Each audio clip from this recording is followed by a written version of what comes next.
Conosco, amém? Aplauda o Senhor mais uma vez com alegria. Bom, Fernando.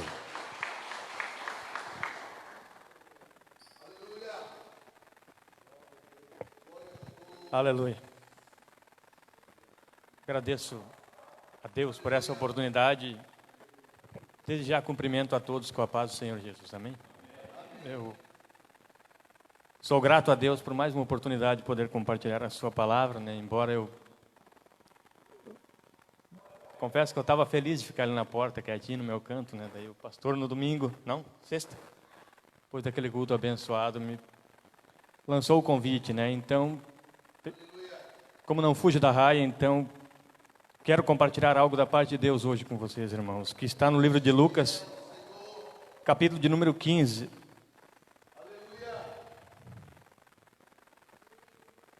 E nós vamos meditar em todo o capítulo um pouco, né? Mas eu não quero ler todos os versos, porque senão eu vou ser cansativo, mas você pode ler em casa depois, porque eu quero tentar desenrolar a mensagem, desenvolver a partir desde o primeiro até o último verso desse capítulo, que é muito importante para mim. Ele é o capítulo do perdão, da graça, da misericórdia, do amor, né? Do abraço, da inclusão, da busca, do retorno, do reencontro, aonde o Senhor vai atrás da ovelha perdida, onde a dracma que se perde é encontrada, onde o filho que foi perdido retorna para casa e onde o filho que estava perdido em casa também é encontrado. Então é um capítulo todo voltado para o perdão, para a graça, para o amor, assim, de forma linda e maravilhosa. Então, eu vou ler alguns versos salteados, irmãos, e depois você lê com o tempo todo o capítulo. O primeiro, do verso 15. E chegando-se a ele todos os publicanos e pecadores para o ouvir, os fariseus e escribas murmuravam, dizendo: este recebe pecadores e come com eles. Versículo de número 7. Digo-vos assim que haverá mais alegria no céu por um pecador que se arrepende, mais do que por 99 justos que não necessitam de arrependimento. Versículo 10. Assim vos digo que há alegria diante dos anjos de Deus por um pecador que se arrepende. Versículo de número 11. Aqui já a parábola do filho pródigo. E disse: um certo homem tinha 2 filhos, e o mais moço deles disse ao pai: dá-me a parte da fazenda que me pertence. E ele repartiu por eles a fazenda. Versículo de número 17. E caindo em si disse: quantos trabalhadores de meu pai têm abundância de pão, e eu aqui pereço de fome. Versículo de número 20. Levantando-se foi para seu pai, e quando ainda estava longe, viu o seu pai, e se moveu de íntima compaixão. E correndo lançou-se-lhe ao pescoço e o beijou. Versículo de número 29 em diante, até o final agora. Mas respondendo ele, o filho mais velho, disse ao pai: eis que te sirvo há tantos anos, sem nunca transgredir o teu mandamento, e nunca me deste um cabrito para alegrar-me com os meus amigos. Vindo, porém, este teu filho que desperdiçou a tua fazenda com as meretrizes, mataste-lhe o bezerro cevado. E ele disse: filho, tu sempre estás comigo, e todas as minhas coisas são tuas. Mas era justo alegrarmos-nos e regozijarmos-nos, porque este teu irmão estava morto e reviveu, tinha se perdido e foi achado. Amém? Pode sentar, irmãos.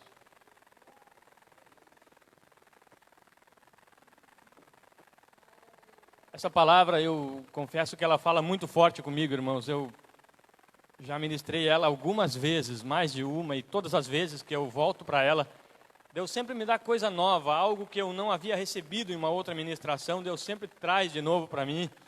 E de tempos em tempos eu volto aqui porque o Senhor me traz para compartilhar algo novo que saiu daqui.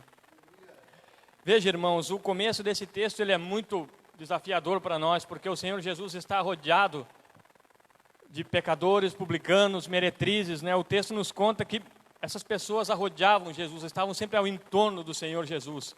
Então levanta-se um questionamento por parte de alguns doutores da lei que ali estão, alguns fariseus, alguns mestres que conheciam a palavra como ninguém, e eles ficam olhando para Jesus e não conseguem compreender como é que Jesus, sendo tão santo, tão perfeito, tão justo, tão puro, porque em determinado momento o Senhor Jesus desafia eles e diz assim: vocês podem me acusar de pecado? Me acusem. Está lá em João esse texto. Eles não podiam acusar o Senhor Jesus de pecado porque sabiam que diante deles estava quem era santo, justo e perfeito. Na mente deles era inconcebível olhar para alguém santo, justo, perfeito, puro, sem nenhum pecado, arrodeado pela espécie mais baixa da sociedade, pela escória, pela ralé, por aqueles que eles desprezavam e não davam nada. Jesus vem e quebra esses paradigmas todos, mostrando uma visão diferente de Deus, aquilo que eles ainda não conheciam, apenas pensavam que conheciam. Para eles ser santo era se separar de quem estava com defeito e pecado. Jesus vem e mostra o contrário, dá um nó na cabeça deles e mostra que quanto mais santo você é, mais perto de pecadores você tem que estar, mais perto daqueles que necessitam você tem que se aproximar. A luz só pode resplandecer se estiver nas trevas, se não estiver lá não pode brilhar. Luz no meio da luz não brilha, só brilha se estiver na escuridão. Veja, o Senhor Jesus está desenvolvendo essa mensagem aqui ao longo das 3 parábolas e elas estão interligadas uma na outra e é muito importante que a gente perceba isso. Na parábola da ovelha perdida nós temos uma que se perde em meio a 100. Na parábola da dracma nós temos uma que se perde em meio a 10. E na parábola do filho pródigo nós temos um que se perde de 2. Notem que a mensagem vai se afunilando à medida que o Senhor vai preparando e cativando os ouvintes para a grande cereja do bolo que é a mensagem do filho pródigo. Ele prepara com a mensagem da ovelha perdida, dá mais um retoque na parábola da dracma, mas na parábola do filho pródigo, ele pega e complementa, ele arremata, mostrando de forma maravilhosa o amor de Deus para conosco. Veja, na parábola da dracma perdida, nós vamos encontrar os céus em festa quando a ovelha é encontrada. Na parábola da ovelha, na da dracma nós vamos encontrar os anjos em festa. E na parábola do filho pródigo, quem está em festa é o pai. Preste atenção nessa noite, porque o Senhor vai afunilando, Ele vai mostrando os céus fazem festa por um pecador que se arrepende. Depois Ele diz assim, os anjos fazem festa por um pecador que se arrepende. Depois Ele diz, o meu Pai também faz festa por um pecador que se arrepende. O céu é lugar de festa, o céu é lugar de alegria. Eu acredito que se Deus abrisse a janela nesse momento, o mundo espiritual, para nós vermos o céu, nós ficaríamos surpreendidos. Anjos pulando, saltando, gritando, glorificando, adorando ao nosso Deus que vive para todo sempre. É para lá que nós vamos, um lugar de alegria, um lugar de festa, onde os pecadores redimidos cantarão ao Senhor para todo sempre. Aleluia. Outra coisa, irmãos, que fica muito claro nessas parábolas que o Senhor Jesus está contando, é que Ele quer mostrar o grande amor de Deus para conosco. Ao mesmo passo que os pecadores e aqueles que sabem que nada mais resta para eles se aproximam de Jesus, aqueles que acham que são alguma coisa vão se afastando do Senhor à medida que Ele se aproxima dos pecadores. É comum a gente ver isso porque no desenrolar dessas mensagens que o Senhor está passando para nós aqui, Ele está nos mostrando o perigo que existe quando nós achamos que somos santos demais, perfeitos demais, ao ponto de não aceitar o que Deus faz por aquele que nós achamos que não é nada. A mensagem do Evangelho é a mensagem mais linda do mundo. É Deus enviando o seu Filho em resgate dos pecadores. É Deus enviando o seu Filho para buscar e salvar aquilo que se havia perdido. A mensagem do Evangelho é tudo que o mundo precisa ouvir. É tudo que o mundo precisa escutar nesses tempos difíceis, nesses tempos tristes. Porque se você ligar a televisão, irmãos, você só vai ver notícia ruim. Você vai ver telejornais dando notícias que não prestam. Morreu gente aqui, morreu gente lá.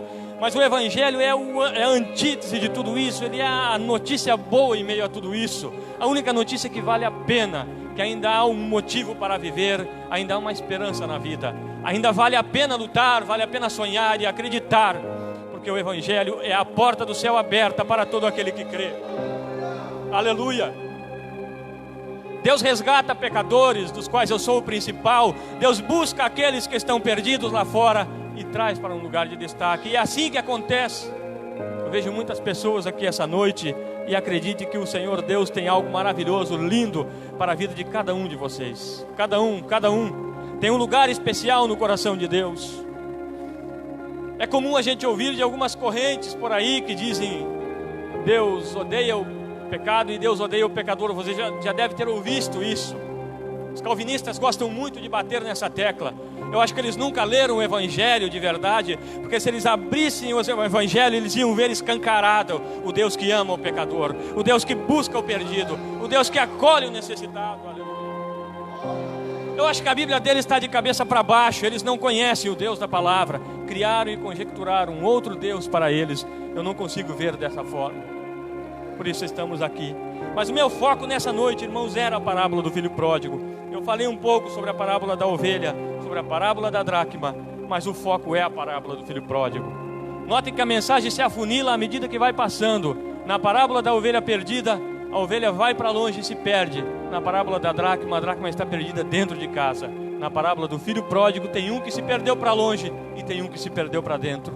Preste atenção nessa noite, que eu quero começar a desenrolar a mensagem exatamente do filho pródigo a partir desse momento, porque ela é a cereja do bolo da mensagem que o Senhor Jesus está trazendo nesse mesmo dia. Essas 3 parábolas são uma sequência, um mesmo ensinamento, um após o outro, depois de uma resposta que o Senhor dá aos religiosos que o questionaram. É como um bolo de confeiteiro, né? A parábola da ovelha perdida é o pão de ló que ele assa. A parábola da dracma é o preparo do bolo. Mas a parábola do filho pródigo é a beleza do bolo, que vai mostrar completamente o que o Senhor está querendo passar. Eu quero falar um pouco sobre os 2 filhos e encerrar com o pai, que é o grande personagem da história. O grande protagonista dessa história é o pai. Os filhos não passam de meros coadjuvantes, e o filho mais velho, eu diria, é até só um figurante na história. E é sobre ele que eu quero abrir falando nessa noite. Então vamos começar de trás para frente, porque o filho mais velho está no campo apacentando, trabalhando para o seu pai. E ele não sabe o pai que tem, e ele não conhece o pai que o criou, o pai que o cuidou até aquele dia. Quando o filho mais moço parte e pede a herança para o seu pai, ele não percebeu que recebeu uma grande bênção. Não percebeu que o Senhor, o seu pai, estava dando para ele de presente algo comum, que para o seu irmão mais novo era uma maldição, mas para ele era uma bênção. Enquanto o filho mais novo pede a herança antes do tempo, e o pai dá contrariadamente, mas simplesmente dá, sabendo que ele vai fazer uma besteira. O filho mais velho recebeu junto no mesmo dia. O Senhor Jesus disse que o Senhor repartiu a herança entre os 2. Observe que mesmo ele tendo recebido a herança, sendo dono, pertencendo a ele, porque o que era do pai era dele, ele não percebeu que era dono de tudo. Quando o filho mais novo volta e ele vem e escuta o barulho da cantoria, o barulho da festa, a alegria na casa, ele não consegue compreender o que está acontecendo. E ele se dirige ao seu pai de uma forma totalmente deplorável e deprimente, podemos assim dizer. Ele diz: eis que te sirvo há tantos anos. Ele não se enxerga como filho, ele se enxerga como um servo. Depois ele diz assim: o Senhor nunca matou um cabrito para mim, mas para ele o Senhor deu o bezerro cevado. Veja que ele não sabe que tudo que o pai tem é dele. O pai vai ter que esfregar na cara dele e mostrar: meu filho. O pai vai ter que chamar ele de filho, porque ele não sabe que é filho. Ele acha apenas que é um servo. E essa é uma grande verdade, irmãos, porque tem tanta gente que ao longo da caminhada nunca se desviou, nunca parou, nunca fraquejou na fé, nunca recuou, esteve sempre ali firme, batalhando, mas não conseguiu encontrar a sua identidade ainda. Vive uma crise de identidade, é filha de Deus, tem tudo que o pai pode lhe dar, mas ainda não conseguiu absorver. Não se vê como filho, se vê como um escravo, como um servo. Não, você é filho de Deus. Em Cristo Jesus nós somos filhos de Deus. Nós nascemos de novo. Ele disse que nós seríamos nova criatura. E Paulo arremata na segunda carta aos Coríntios, capítulo 5 e versículo 17, dizendo que aquele que está em Cristo é nova criatura. As coisas velhas se passaram, eis que tudo se fez novo. Na carta aos Romanos, capítulo 5 e versículo 1, ele fala: justificados pela fé em Deus, em Cristo temos paz com Deus. No capítulo 8 e versículo 1, ele fala: agora pois já nenhuma condenação há para aqueles que estão em Cristo Jesus. Na segunda aos Coríntios, capítulo 5, versículo 22, ele diz que aquele que não conheceu o pecado, Deus o fez pecado por nós, para que nele fôssemos feito justiça de Deus. Em Cristo Jesus a herança é nossa, pertence a nós, o que é dele é nosso. Nós somos filhos de Deus, abraçados na família da fé. Você é filho de Deus, acredite. Ainda que você pense que não, você é. O grande dilema desse filho mais velho é o mesmo dilema que os judeus vivem até hoje. Você sabe por que os judeus até hoje não aceitam Jesus como seu Messias? Não conseguem entender porque Jesus é o Messias. Eles sabem que Jesus é o Messias. Eles sabem que Ele é o Cristo que haveria de vir para redimir a humanidade. Há 2000 anos atrás se cumpriram cabalmente todas as profecias referentes à primeira vinda, o que nos deixa muito esperançosos e alertas para as profecias que falam sobre a sua segunda vinda, que pode acontecer ainda essa noite ou a qualquer momento que nós aguardamos o Senhor. Os judeus até hoje não compreendem. Eles carregam uma mágoa, uma dor muito profunda em seu coração, porque eles não conseguem entender, porque eles foram escravos no Egito, escravos na Babilônia, escravos na Pérsia, escravos dos gregos, escravos dos romanos, viveram espalhados pelo mundo nos últimos 2000 anos. Eles não conseguem entender todo o sofrimento, toda a dor que eles tiveram para gestar o Messias, para trazer o Messias ao mundo. E eles não conseguem olhar e ver nós, os gentios, aqueles que não éramos povos, simplesmente abraçados e incluídos por Deus, porque não custou nada para nós, veio de graça. Quando nós olhamos para esse filho mais velho, nós vemos a nação de Israel, o povo judeu retratado aqui, com a sua mágoa, com a sua dor e com o seu ressentimento, deixando de entrar na festa, deixando de receber a salvação, deixando de cantar a Jesus, deixando de reconhecer Ele como seu Senhor e o seu Salvador, simplesmente porque olham para os gentios que somos nós e não conseguem ver nós. Como pode eles? Pode eles que eram idólatras, perversos, que não conheciam a Deus, hoje cantar e adorar a Deus? Nós que somos o povo eleito, nós que trouxemos o pacto, as alianças, as promessas, somos da linhagem de Abraão, estamos vivendo como estamos. É a crise do filho mais velho, eles vivem isso até hoje, e essa crise afeta muita gente dentro da igreja, infelizmente.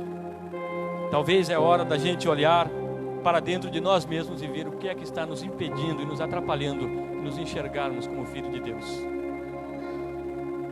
Ele fala algo aqui que é muito triste de se ver. Ele diz: veio este teu filho que desperdiçou todos os seus bens com as prostitutas, com as meretrizes. Só que ele não sabia o que o rapaz estava fazendo.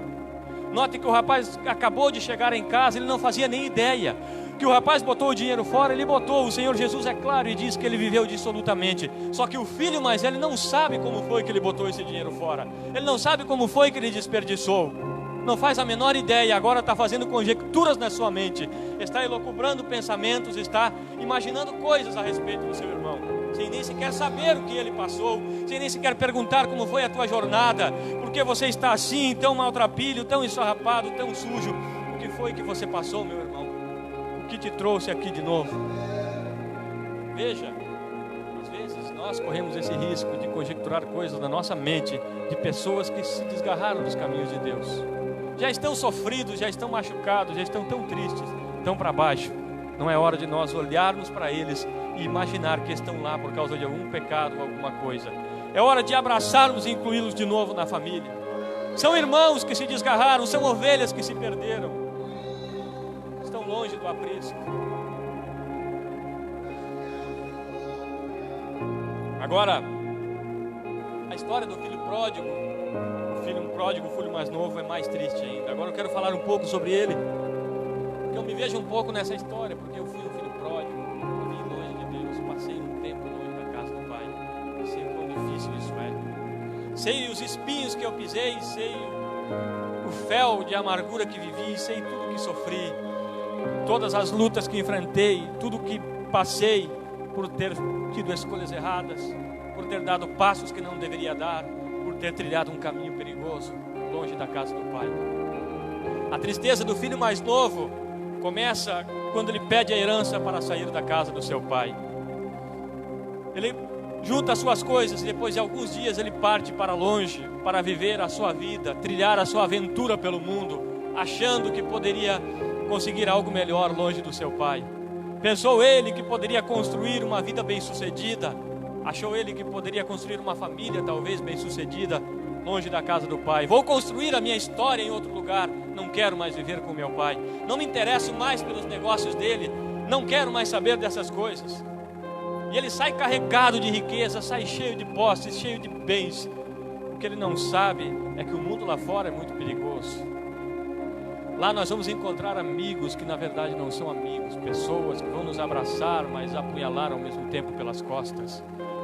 Não existe amizade fora da casa do Pai, por mais que você pense que você vai encontrar uma pessoa que seja teu amigo de verdade, acredite, se ele não tiver a presença de Deus na vida, se ele não for teu irmão em Cristo, não pode ser teu amigo de verdade.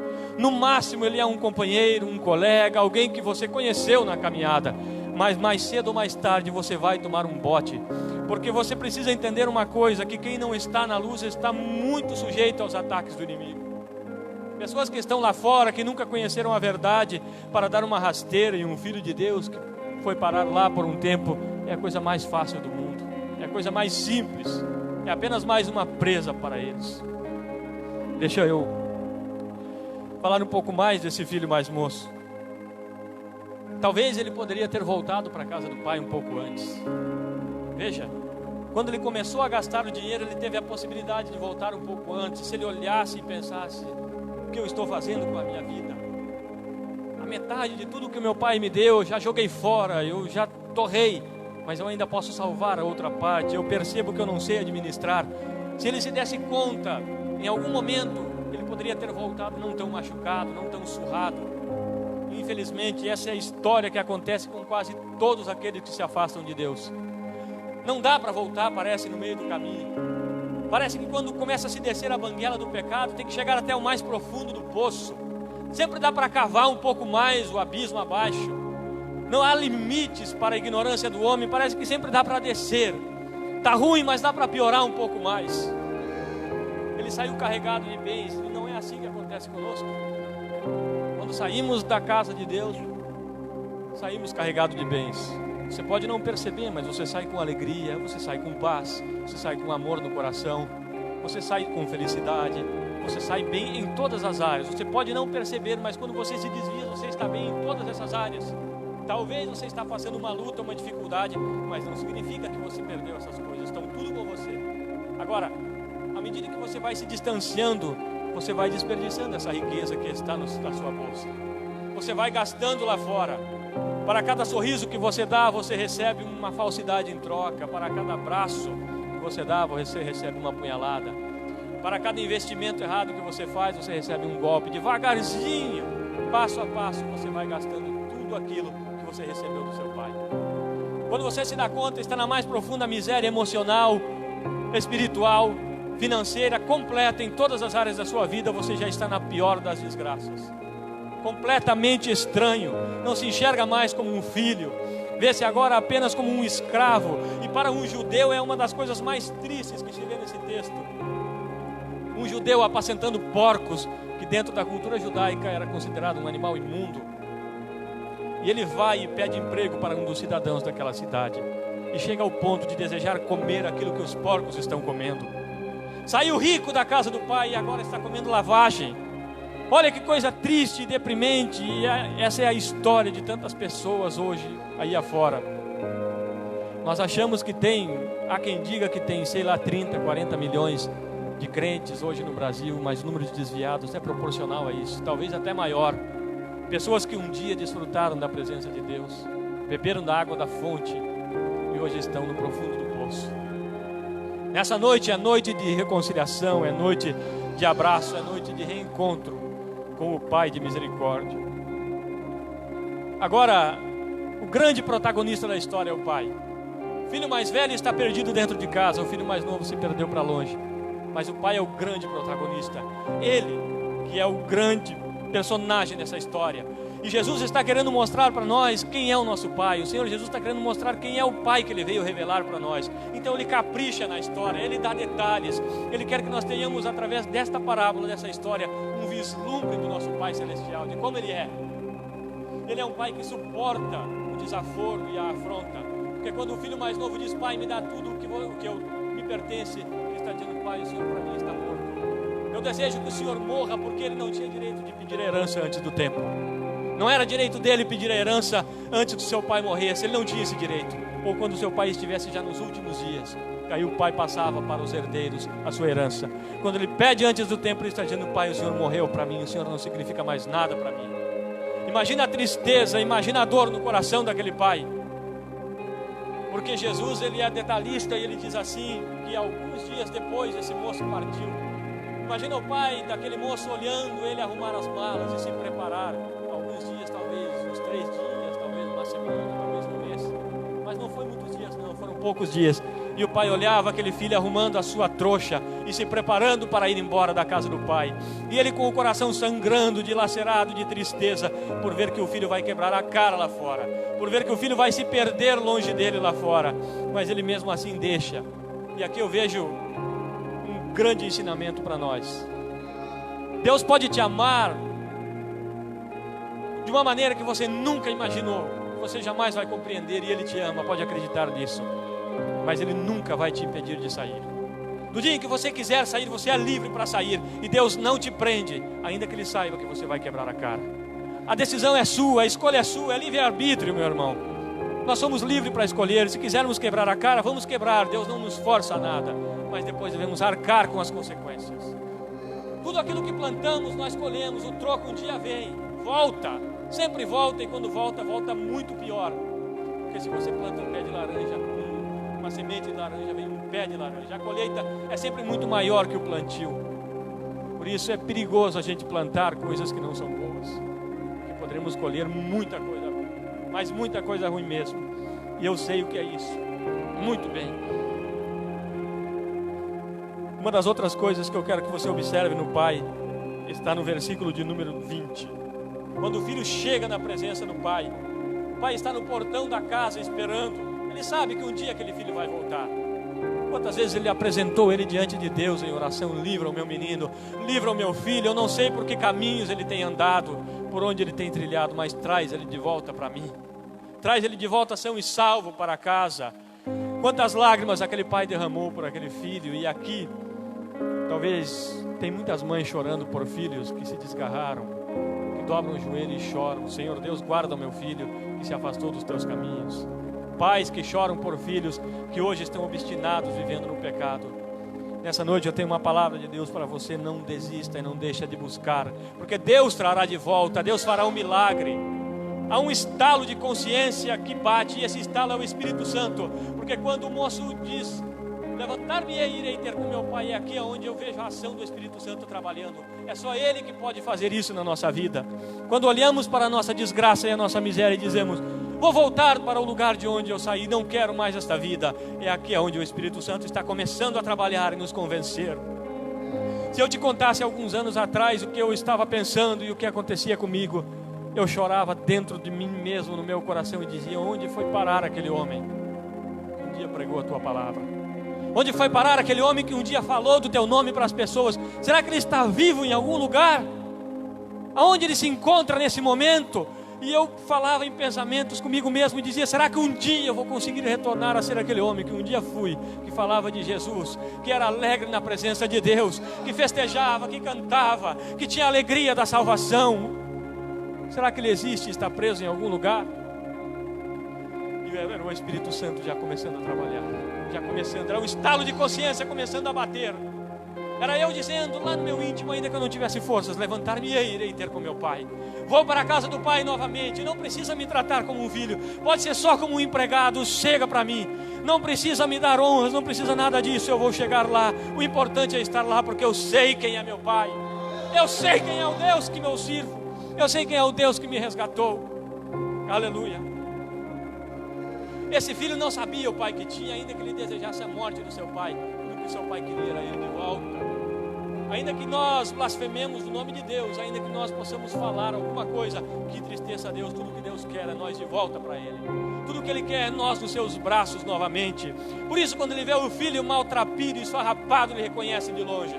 Não é aquele moço bonito que saiu, mas um pai conhece um filho a quilômetros de distância. Não interessa se está barbudo, se está cabeludo, se está esfarrapado, maltrapilho, sujo, sem banho. O pai conhece lá de longe, ele vê o filho vindo. Esse é meu filho, saiu de mim, eu o conheço, ainda que esteja tão diferente. Aleluia. E o pai lança-se ao pescoço e o beija e o abraça, e a festa começa. E essa é a festa que o Senhor tem preparado essa noite para todos nós aqui.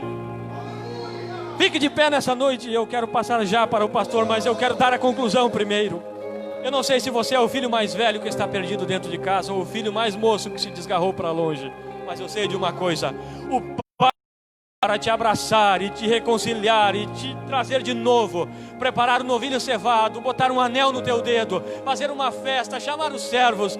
Tenha alegria, porque aqui é a casa do Pai. Obrigado, Senhor Jesus. Aplauda ao Senhor nesta noite. Quem tem ouvido para ouvir, ouça.